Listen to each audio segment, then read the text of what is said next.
this go because you know what I came here to do. I don't get paid for overtime. I'm here to fight. KRASSYUK is flying to the UK today for crunch talks with Tyson Fury's team. He said he remains really optimistic that a deal can be finalized for the undisputed fight and is standing firm in his position of 50-50. Being a fair split is what he told Boxing Scene. Well, you're right, KRASSYUK. Stand your ground. We want an explanation why Alexander Usyk signed his contract with the Saudis. How come Fury ain't signed up his part of the deal with the Saudis? Why? I'd like an answer to the question, Judge. The court will wait for an answer. ARUM, Warren, Fury, no more of this bargain basement boxing. You paid your mandatory Dillian 20%, which was the minimum you could pay. Okay? If it's within the rules, cool. You got Derek for $3.8 million, a voluntary bargain basement. But this is for undisputed. Your opponent has 3 straps. He's a former Olympic gold medalist, former cruiserweight undisputed champion, unified heavyweight champion. Show some respect now. He's undefeated. You don't get this one on no bargain basement shit. To all you people still making videos about Anthony Joshua saying he's motivated by the money, you're still making these videos. Anthony Joshua never came out and said he'd fight for free. Tyson Fury said he'd fight Anthony Joshua for free, for the public. But yet, he won't give us the undisputed fight with Usyk for 50-50. Make it make sense. You want answers? I think I'm entitled. You want... So in the trilogy fight with Wilder had to take 40% with a split. First fight was a draw. Fury took his belt in the second fight by stoppage. Loser takes a lower end of the split. So Wilder got 40%, Fury got 60%. So now they're talking about their secret talks with Wilder. So I'm assuming now, after Wilder's took these beatings and the PBC ain't got no money for him, has to travel to Wembley, they're looking to get Wilder cheap as well. Cheaper than Usyk. They're looking for cheap bargain basement fights. We don't want that. We want an undisputed fight. Wilder was sniffing around AJ for a fight because Al ain't paying him his money. Let Wilder go bet on himself while we get the undisputed fight. If you're gonna duck Usyk, fight Joyce. He's your stablemate and your fellow countryman. Fight Joyce. I don't want to hear, well, Wilder's number one. No, Wilder hasn't fought his eliminator against Ruiz. Go fight Joyce. And if Joyce just sits back passively and lets this go on, he's an idiot. You need to get onto Frank Warren. Got you fighting in the copper box against Zhang. On recent form, Joyce deserves it more than Wilder. I'ma answer all of them questions, just calm down. We're hearing it's an issue with the construction of the stadium. But how come there's no issue for KRASSYUK and Usyk to sign? So Frank Warren's saying that the fight will go ahead April the 29th regardless of location. So how long did the Saudis say it will take to construct the stadium? Where's the details? Well, we don't believe you. You need more people. You heard Usyk, you heard Klimas, you heard KRASSYUK, you heard what they want. I ain't talking about 70-30, a 50-50, not 60-40, a 50-50. I'm talking about a 50-50. Split. Let's get it done. Chris EUBANK officially activates Liam Smith rematch clause. He was stopped in the 4th round by Liam Smith.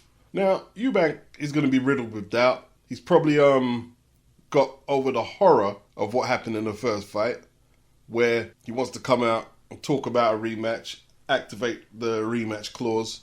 And right now he's trying to psychologically get his mindset to where he really believes that he's a superior fighter to Liam Smith. Now he's unlikely to ever get there mentally, like, yeah, I'm superior, because he lost. Forget the elbow. He lost the fight, right? Conclusively, in a fight where he was the favorite.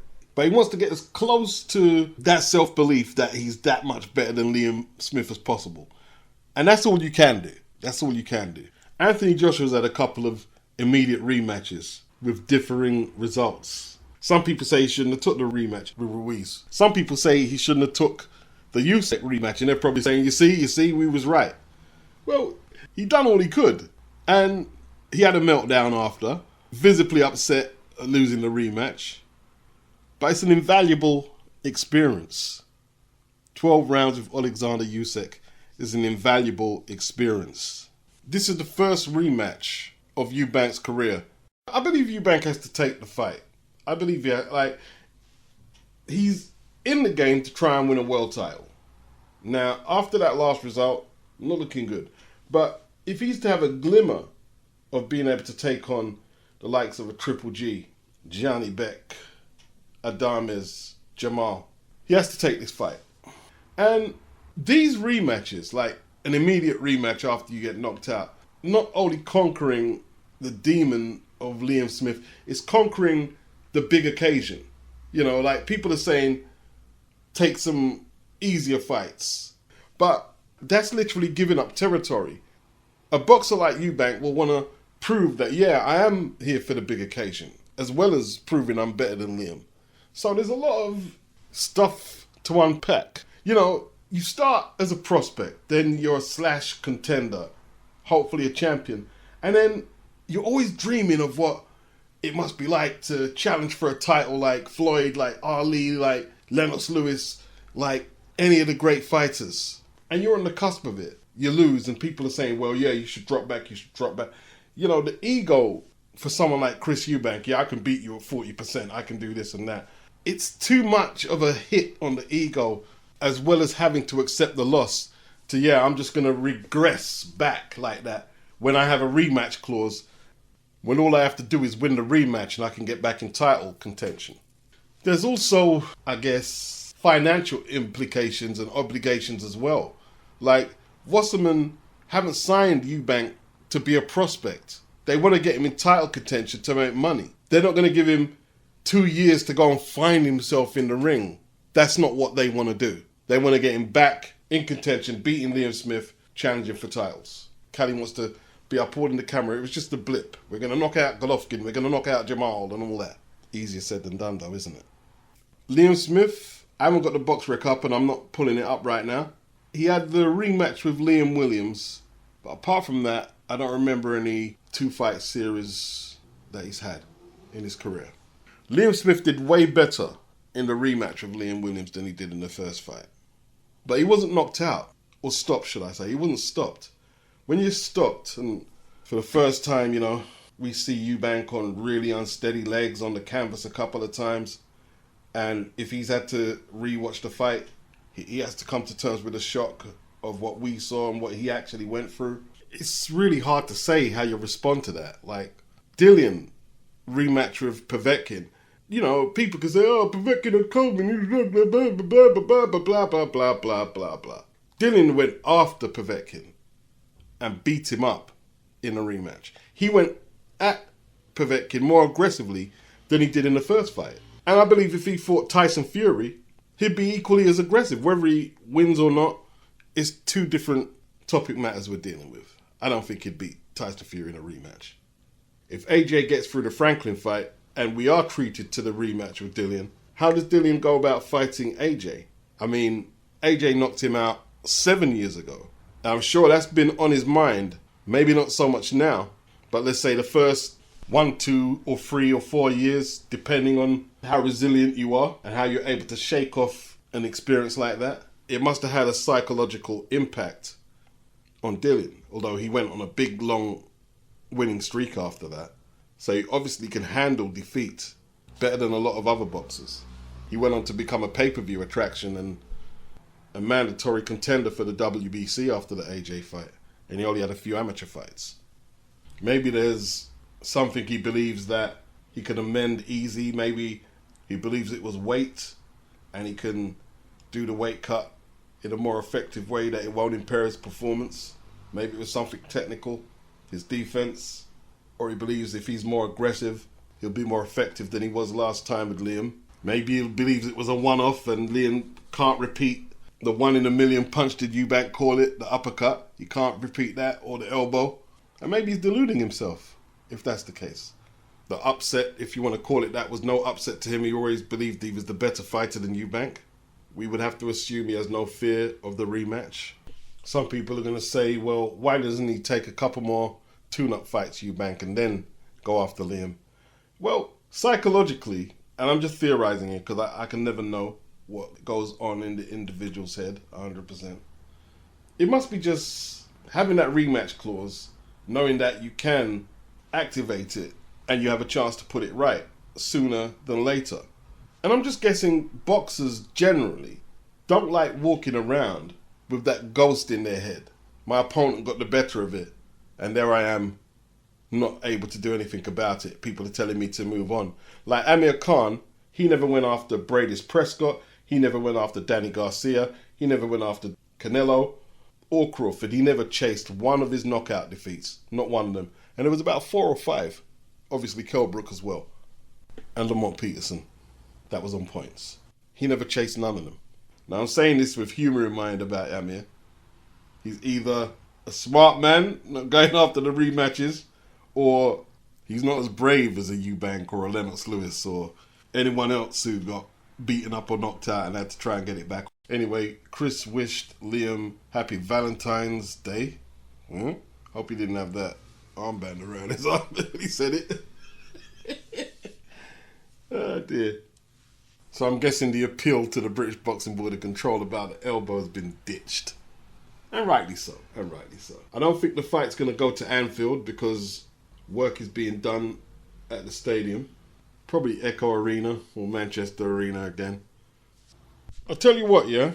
The fact that Tom Brown isn't going to Al Haymon, isn't going to Stephen Espinoza to get the funding for this interim fight between Stanionis and Ortiz, all is not well at the PBC. All is not well. Obviously, all is not well. All is not well at Showtime. Showtime cannot accommodate Deontay Wilder. And I have a feeling a lot of the PBC traffic is going to head over to DAZN. Some of it's going to head over to ESPN. Aside from Crawford and Spence, which they're saying they're negotiating behind closed doors, and that's where it should be negotiated, behind closed doors. Don't let that shit in front of the public. It's toxic now. It's toxic. Whether you don't make the fight manifest or not, it's toxic. Keep it behind closed doors. Ortiz versus Stanionis is probably the best 147-pound fight that's actually signed and ready to go. I'm not saying it's better than Crawford and Spence. I'm saying fight that is signed and ready to go.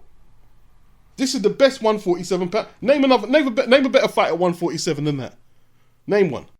So Frank Warren has vetoed Tyson Fury versus Deontay Wilder. That was never on the card. So whatever was coming out of the media that they've been in secret talks, maybe they have, but at least according to Frank. And Frank, you know what I mean, is not beyond telling some porcupines like any other promoter, right? I believe they still may have it as a contingency fight in case Usyk Fury collapses, because KRASSYUK is still saying 50-50. They want the 50-50. They're standing on their square right now. But Eddie Hearn also thinks that if it collapses, AJ could get the fight, providing he beats Jermaine Franklin.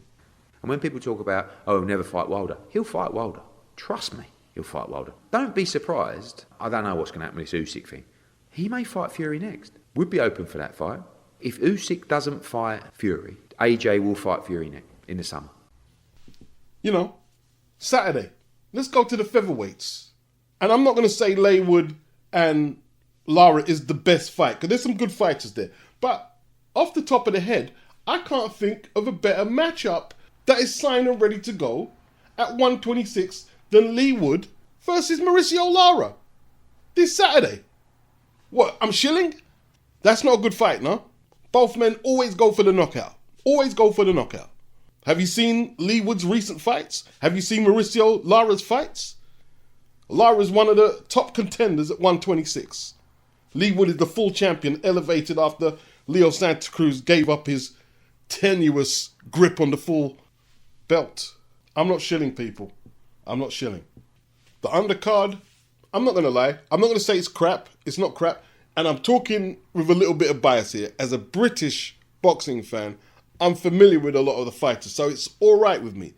But for those outside the territory, you might be thinking, well, it's not all that beats. I'm not going to argue. Not going to argue. But the main event, as part of the subscription, it's all right with me. Now, I'm not going to be like, oh man, Edgar Berlanga, great signing and all this stuff, because I've been critiquing him heavily. But it's still an exciting prospect. He does great gates at New York, and it's a good addition. I don't know what they're going to do with him, because if they match him too hard, all that Canelo fight might go out the window, because he's very vulnerable from what I see. But yo, he's there. He should be in some good fights. Hitchens would definitely be in some good fights. Eddie's been talking to Devin. Bill on the Boxing Voice said it's just a casual discussion. Nah, Eddie and Devin at this stage as boxer and promoter don't do casual. I'm not saying he's heading back over, but you know, they've had some talks. And hopefully Devin will be back.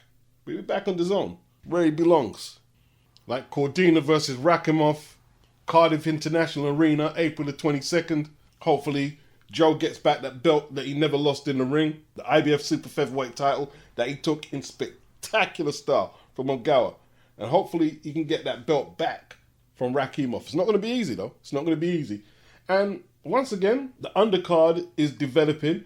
I'm seeing pretty good fights there. Maybe some of you didn't see Gwyn versus Woodruff, who had a very good fight for the British title. This is the rematch. The first fight ended up a draw.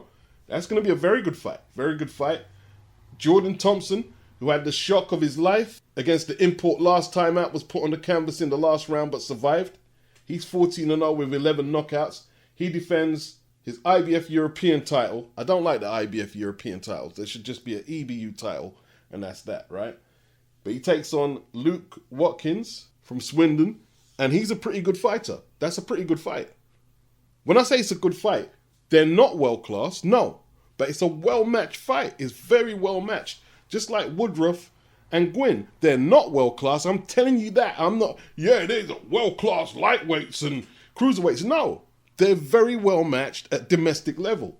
And that's what boxing should be all about. You should always have well-matched fights. Canelo versus Ryder. I haven't got the date for that, right? It's in Mexico. Hopefully we won't have to pay for it over here via pay-per-view. Hopefully it's part of our subscription. It might not be because he's not going to make the same money he would make if he was fighting in America or even the UK. He's not making the same money, so they might put the pay-per-view charge in it. But I'm not going to bitch about it. I know some people will, but I'm not going to bitch about that. And then we could be looking forward to a Dimitri Bivol rematch, which Canelo says, I know I'll win next time. That's what he's saying. But hopefully, Joshua Buatsi, it looks like that's signed and ready to go. He'll take on Bivol for the light heavyweight crown. Maybe Canelo will have to fight Joshua Buatsi. Who knows? Who knows? Now, Eddie is a British promoter. He's a British promoter. I grew up with Frank Warren and Barry Hearn. So if the fighters are of interest to me and it's not interest to you, I understand that. But I watch as much fights as I can all over the globe. I think Buatsi's power, and he has late round power, and he has size as well. He's a big light heavy. I think he's going to give Dimitri Bivol as much issues as he needs. I really do. I really do. I'm not of the opinion that he's not going to land. He will land. He will land. Buatsi's not just going to let him dance around the ring. He's going to force him to fight. He's going to force him to fight. That's what I believe. Now, whether he can deal with Bivol's ring craft, his movement, and his jab, that's a tough ask. Very tough ask, obviously. And Bivol is the favourite. Big favourite. Like, Canelo's coming off surgery with that left hand. And he's got to be very careful. Like, John Ryder might not be the rehabilitation, see how my hand works after surgery fight. John Ryder is way more improved than when he was at domestic level a few years back. Way more improved. But it's hard to see him beating Canelo. But then again, I don't see David Benavidez beating him either. I don't see that. I think Andrade might have the style, but I'm not sure about the chin. We have to talk about Andy Ruiz. What's he going to do without the Wilder fight? Well, the negotiation period, which started in January for a potential Hrgovic fight, has ran its course. No deal was met. So now it's going to a purse bid, which is contrary to the IBF's rules for interim fights. Like, if you can't come to terms within the period they've given, the negotiation period is dissolved, and I assume they'll look for the next two highest ranked contenders to negotiate a deal. But they've made an exception here because of the backlog of mandatory fights and the time it might take Hrgovic to get a shot at the belt that Usyk currently holds, because, they're still trying to process this undisputed heavyweight title fight with Fury, Warren and Arum. And that's been an ongoing situation since, let's say, August, when Usyk beat AJ. Hrgovic ain't getting a shot for now, so this is a solution to accommodate him over a situation that's not of his doing. Andy would definitely be interested in this fight. He's represented with TGB, who have obviously gave the go-ahead for Dazn to stage Stanionis versus Ortiz. And this is another fight that could end up on Dazn, unless Showtime, Al Haymon come up with an offer out the blue that they want to stage it, which is good as well. And at this rate here, Tom Brown could be doing a lot of business with Dazn. He's quite a powerful player in America. Mine is mine and yours is mine. Don't of course, every day I talk to Al Haymon. Every day I'm texting Al Haymon, and he's sending me money every day. It went from 5,000 a day, 10,000 a day, 2,500 a day, 1,500 a day, 1,000 a day, 750 a day, 500 a day, and then it got to $250 a day. And then it was like, I ain't took no check from this. Now he'll tell me, okay, this what you making, da da da. I ain't took no check in the last 6 fights. I know I got money. So this is, you're saying that this is money now. He's not loaning you. This is money. This is your money. This is my money. Right. He's helping you not spend it all. Is that what it is? This is my fucking money. So I'm like, I know I got money. You know, it'll just be one of them days. And you know, me and Al relationship is different than these other fighters, man. Like, so when I talk to him how I talk to you. Wow. Like, look, my like, hey, if you hear me, no, I'm serious. If you hear me talk to Al, like, this the way we communicate. That's just me. When's the last time you spoke to Al, eh? I could tell you, Al will call me any day. He'll call right now. You know, so all right, so you guys still talk. Even since you did the deal with PLK Prime, you and Al still stay in communication. Man, listen, bro. Me and our relationship is totally different. So despite of what people may think, your relationship is still solid with him. But how much money does Al still owe you? I'm just curious. Throw a number out there from all of the fights and everything that you've, earned. Man. I don't know. no, but let him throw I told that I said, F that money. I'll go make my own money. So now we got a new... Do you mean that though? I mean, like if there's still money owed, don't you feel if it's owed to you, you should get it? Hey, listen. I'll tell you this and I'll tell anybody this. Al changed my life, so I don't care. I don't care about that because I'm a hustler, bro.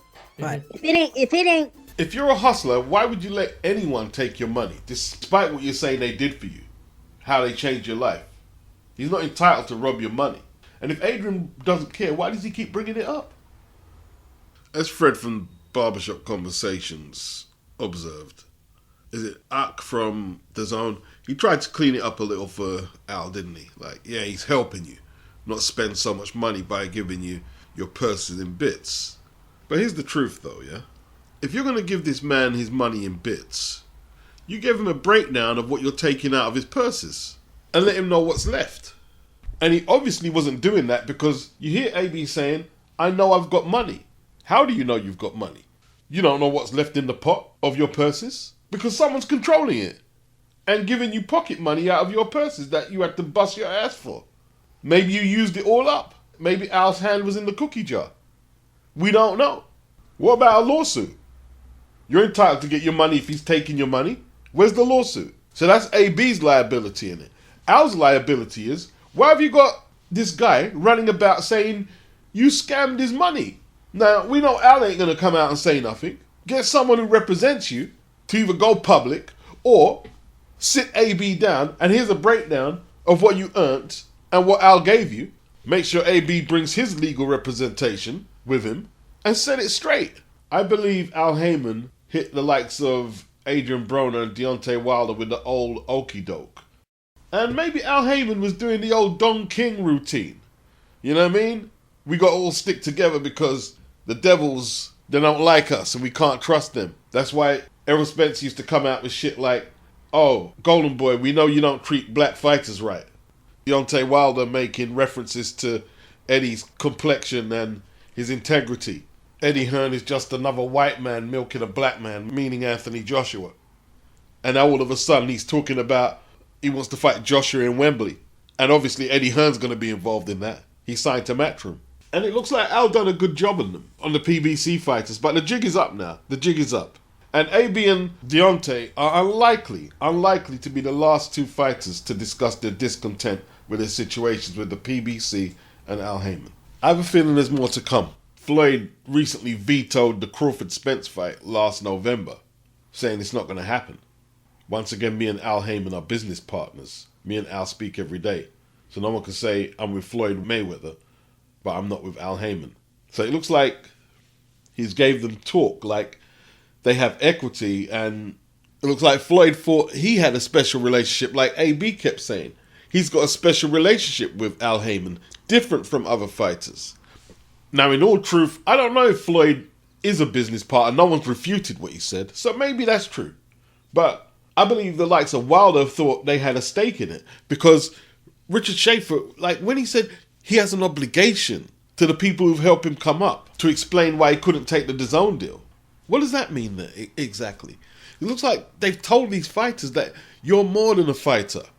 This is your home. This is yours as much as it's ours and all that crap there. And they've bought it, hook, line and sinker. Now, when you want the finances to put one of your fights together, you can't get the dough. When you want your purse, you're getting allowances. All I can say, if Terence Crawford is negotiating behind closed doors to fight Errol Spence, that transparency, right, that he was asking for is more relevant more than ever. Yeah? You see Wagwan, you see what the fighters are coming out saying. Get your transparency. Don't listen to these Negroes saying that Terence is out of his depth in the boardroom. Don't listen to them, bruh. Don't listen to them. And I'm going to end it like this, yeah? If Al is a legitimate businessman, let me repeat, if Al Haymon is legitimate and AB is slandering his name, a lawsuit should be hitting AB anytime soon. What did Eddie Hearn do when Jake Paul said that Matchroom have got corrupt judges after the Serrano-Taylor fight? Flung a lawsuit at Jake. This guy's saying you're stealing his money. What are you going to do, Al? What are you going to do? Broner's not lying. Broner's not lying. I'm not saying Broner can't lie, but in stuff like this, guys like Broner can't lie. They're not good at lying. He's telling the truth. Right? And when I say he's telling the truth, I'm not saying Al stole his money. He believes Al stole his money. He believes he stole his money. And Al should be trying to clear his name. And until he tries to clear his name, if you're a fighter thinking of going over there, you're an idiot. This year, Wilder addressed the issue of fighters getting revenue shares months after the event has been held. In an interview with ES News, Wilder claimed that this was something that needed to change in the sport as he ranted about the injustices that fighters face in the sport. And then you had Antonio Tarver trying to rebuttal Deontay Wilder, saying, who were the promoters who weren't paying the fighters after the fight? He also asked about the promotions where this practice might be rampant. I've been out the game too long. Who ain't getting paid immediately after the fight? Where they do that at? Wrote Tarver Sr. Well, who do you think Wilder meant? He meant Al Haymon. And Al Haymon's not a promoter by name, but he meant Al Haymon, right? Ask yourself why Antonio Tarver would just randomly pop up to defend Al Haymon. Tarver owed Wynn Las Vegas on a $200,000 gambling marker from 2012. This is 2014. Tarver says famed boxing manager Al Haymon spotted him the cash to post bail. Tarver hit the gym the next day to start training so he can pay back the $200,000 debt. We confirm that Tarver has been released. Tarver was 45 years of age at the time. This is 9 years ago. It was a debt that I had, Tarver admits, a hiccup in the road. Tarver said he's hard up for cash and hasn't made a dime in 2 years, but vows to repay his debt to Al Haymon with his fists. With Al, it's all about friendship first. I'm going to pay him back by becoming the next heavyweight champion. So maybe Al called in a favor and said, yo, can you check Deontay Wilder? Or maybe Tarver felt obligated to do it. I don't know.